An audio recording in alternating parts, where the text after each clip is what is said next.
சிறிய கிராமம். அர்ஜுன் என்ற சிறுவன் தன் அம்மாவோடு வாழ்ந்து வந்தான். அவனுடைய அம்மா மிகுந்த உழைப்பாளி. தினமும் சமைத்து வீட்டு வேலை சுத்தம் செய்து சிறு சிறு வேலைகளை செய்து வந்தான்.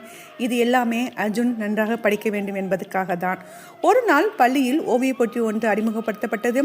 அர்ஜுனுக்கு புதிய கிரையான்ஸ்களும் காகிதம் வேண்டும் என தோன்றியது. ஆனால் அம்மாவிடம் பணம் கேட்டால் கிடைக்காது என்று அவனுக்கு தெரியும். போட்டியில் கலந்து கொள்ள முடியவில்லை.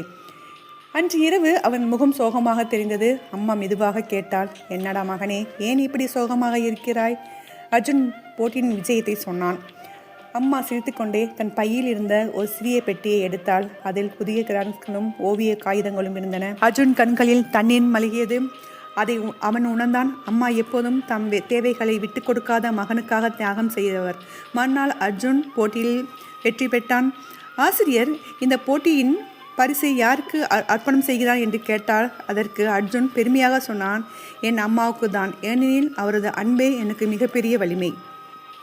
அம்மா பிடிக்கும் என்றால் சேனலுக்கு ஒரு சப்ஸ்கிரைப் பண்ணுங்கள், கமெண்ட் பண்ணுங்கள்.